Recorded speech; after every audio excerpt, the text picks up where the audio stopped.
August of 2009, a devastating fire swept through St. Elmo's United Methodist Church. The 1921 structure was completely consumed. As the smoke faded, the question in everyone's mind was, could anything be saved, or would this historical building be lost forever? Under normal circumstances, St. Elmo's probably would have been considered a complete loss. We got in the car and came right over here about 15 minutes, and you could see flames coming out of one of the windows. When we were on the street out there, we thought the whole thing was going down completely. The loss was horrible, but yet it served a purpose, a higher purpose. The space we had before was not really conducive to what we were doing. After the structural engineer and the architect took a look at the building, they determined it was possible to salvage 3 of the existing walls. The CDH team created a solution to rebuild this landmark church that is so familiar to the St. Elmo community. Engineers worked with the Strauss Company, the church's contractor, to preserve the 3 remaining walls of the original building and to construct a new church. The end result was an energy-efficient facility that is better suited for the ministry needs of the congregation and the community. We wanted something that still felt like a worship place, because beauty doesn't seem to be valued so much in our world anymore. And because it was a church built in the 1920s, it was one of the oldest buildings in the community.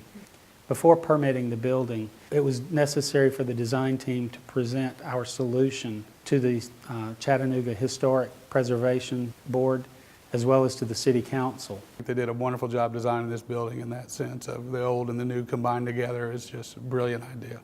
One of the prime objectives for the project was to maintain the historical significance of the building. But second to that was to have a building that met the programming needs for the church. Probably the most significant change from the old building to the new building was the addition to one side of the sanctuary. The narthex was expanded to create a space for parishioners to gather, have coffee, and circulate to the back portion of the building without disturbing what was going on within the sanctuary.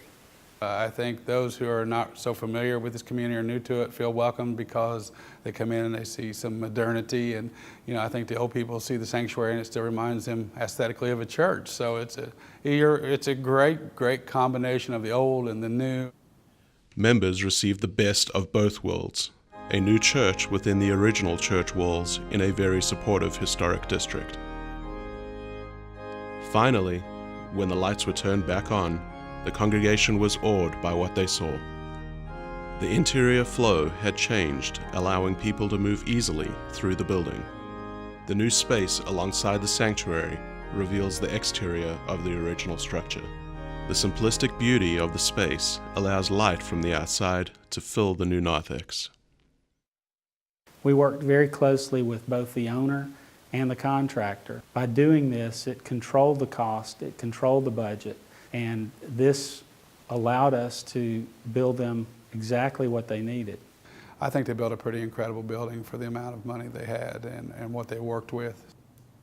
But we've been very blessed in that we had good insurance and it covered most everything. As you see now, you see how great it looks.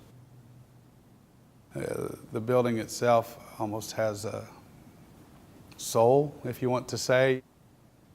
We're reaching out to this community. So I think what it gave us more than anything, especially with the new fellowship hall, gymnasium / community center, a building that will serve the community better and allow us to become more oriented to helping the less fortunate.